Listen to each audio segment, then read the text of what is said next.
Dieu nous a créés hommes et femmes afin que nous puissions nous unir en mariage. Il a introduit dans le mariage des bénédictions physiques et spirituelles que nous ne pouvons pas trouver dans toutes les autres relations humaines. Dieu nous a révélé son plan pour le mariage dans sa parole, qui est la Bible. Il y indique que le mariage est la relation la plus bénie de toutes les relations humaines. C'est pourquoi nous souhaitons parler du mariage en plusieurs étapes, pour vous informer du plan de Dieu, afin que nous puissions être heureux sur cette terre. La première étape que nous allons aborder est « Qu'est-ce que le mariage ?»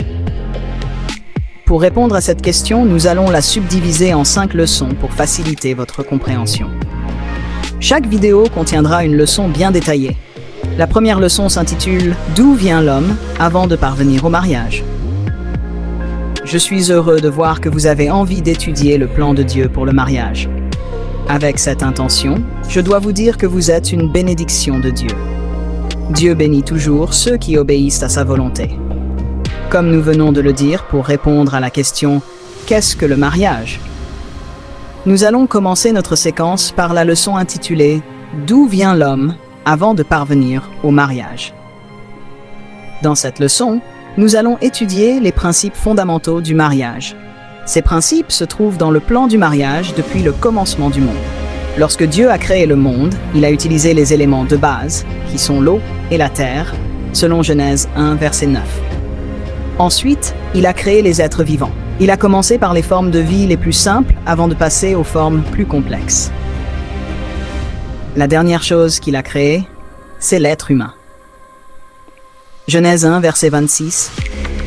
Puis Dieu dit: faisons l'homme à notre image, selon notre ressemblance, et qu'il domine sur les poissons de la mer, sur les oiseaux du ciel, sur le bétail, sur toute la terre, et sur tous les reptiles qui rampent sur la terre.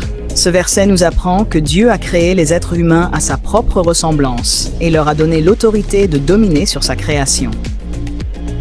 Dieu considère chaque être humain comme quelqu'un de très spécial. Et il ajouta en Genèse 1, verset 29, « Et Dieu dit, voici, je vous donne toute herbe portant de la semence et qui est à la surface de toute la terre, et tout arbre ayant en lui du fruit d'arbre et portant de la semence. Ce sera votre nourriture. » C'est merveilleux de voir que Dieu a créé tous les arbres et les plantes comme source de nourriture pour les êtres humains. En effet, Dieu a créé toute la terre pour les êtres humains.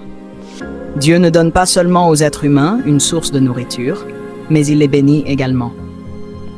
Genèse 1, verset 28, Dieu les bénit, et Dieu leur dit, « Soyez féconds, multipliez, remplissez la terre et l'assujettissez, et dominez sur les poissons de la mer, sur les oiseaux du ciel, et sur tout animal qui se meut sur la terre. » Dieu a donné aux hommes l'autorité ou la domination sur toute la terre.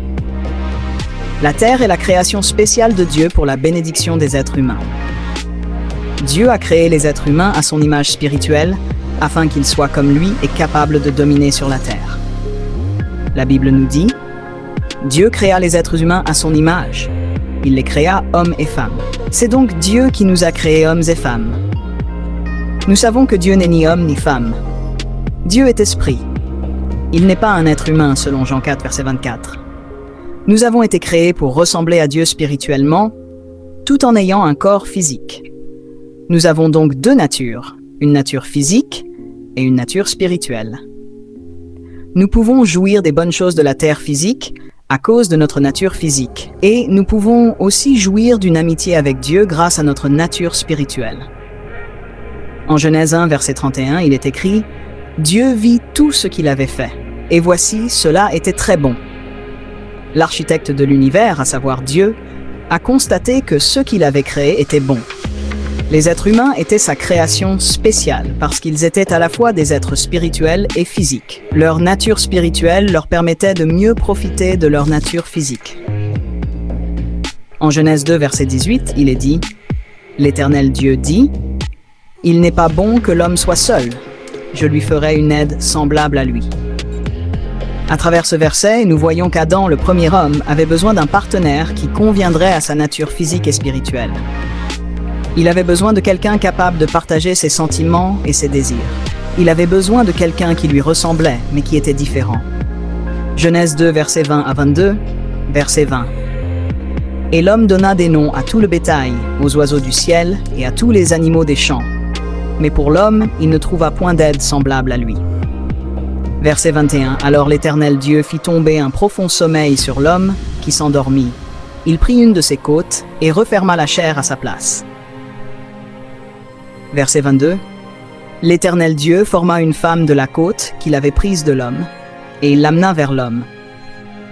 Ève, une femme, était l'aide convenable que Dieu avait créée pour Adam. Elle était son assistante lorsqu'il dominait la terre. Elle était sa compagne afin qu'il ne se sente pas seul. Et quand Adam vit Ève, il fut en joie, déclarant « Voici cette fois celle qui est os de mes os et chair de ma chair. On l'appellera femme, parce qu'elle a été prise de l'homme. » Ève, la première femme, avait le même corps qu'Adam. C'était un être humain tout comme lui, mais différent. Ève avait une nature physique et spirituelle, tout comme Adam. Elle était la partenaire idéale pour Adam. Nous voyons donc qu'Adam et Ève étaient tous deux des êtres humains créés à la ressemblance de Dieu, mais ils étaient différents l'un de l'autre. Adam était un homme et Ève était une femme. C'est ainsi que Dieu a créé les êtres humains pour une raison particulière. Il voulait qu'ils jouissent d'une amitié merveilleuse qui liait leur nature physique et leur nature spirituelle. Seuls les êtres humains sont capables de jouir de cette amitié merveilleuse. Adam prononça des paroles réjouissantes lorsqu'il vit Ève, mais il continua en disant « C'est pourquoi l'homme quittera son père et sa mère et s'attachera à sa femme, et ils deviendront une seule chair. » Ainsi, on peut dire qu'un homme et une femme peuvent devenir une seule chair parce qu'ils partagent une nature physique et spirituelle. Cette amitié spéciale est une bénédiction merveilleuse que Dieu a accordée aux êtres humains.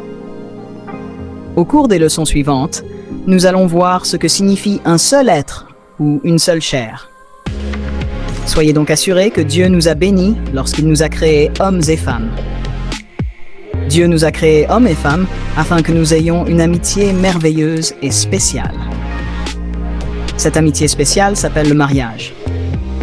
Plus tard, nous verrons pourquoi cette amitié n'est pas toujours une bénédiction. Pour ne pas manquer mes vidéos, je vous conseille de vous abonner pour faire le chemin avec moi. Déjà un grand merci mes amis. Que Dieu vous bénisse abondamment.